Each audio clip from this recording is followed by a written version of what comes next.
Mystery, आज हम Greek पौराणिक कथाओं के अगले अध्याय में प्रवेश करने जा रहे हैं। एक ऐसी कथा जहां शक्ति और भाग्य आमने सामने खड़े हैं। आज हम जानेंगे भाग्य से संघर्ष और ज्यूस के उदय की कहानी। यह वह समय है जब टाइटन्स का युग अपने चरम पर था और समय का स्वामी स्वयं समय से डरने लगा था।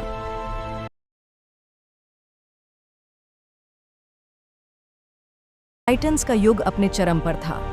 क्रोनोस के शासन में आकाश, धरती और समय एक निश्चित व्यवस्था में बंधे हुए प्रतीत होते थे।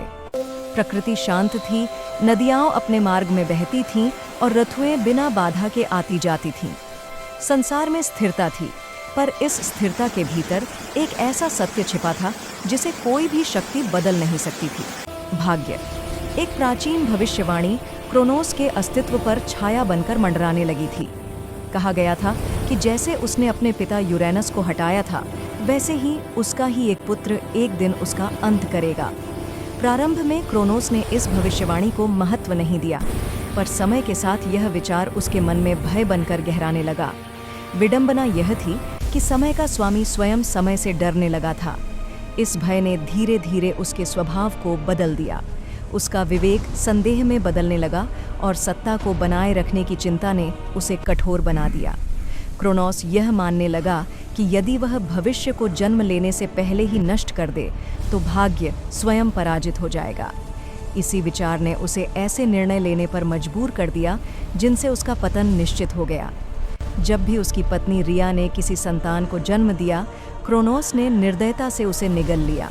हेस्टिया, डेमीटर, हेरा, हेडिस और पोसाइडन एक एक कर सभी उसके भय का शिकार बन गए।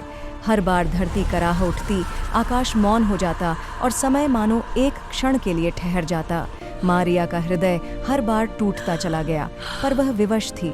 लेकिन जब उसका छठा पुत्र जन्म लेने वाला था, तब रिया ने मौन सहना छोड़ दिया।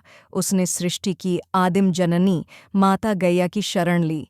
गैया ने उसे समझाया कि भाग्य को रोका नहीं जा सकता, पर उसके पूर्ण होने का मार्ग बदला जा सकता है। यहीं से एक ऐसी योजना जन्मी जिसने पूरे ब्रह्मांड का भविष्य बदल दिया। ज्यूस का जन्म हुआ, लेकिन उसे क्रोनोस से छुपा दिया गया। क्रीट द्वीप की रहस्यमय गुफाओं में उसे सुरक्षित रखा गया, जहां स्वयं प्रकृति उसकी रक्षा कर रही थी।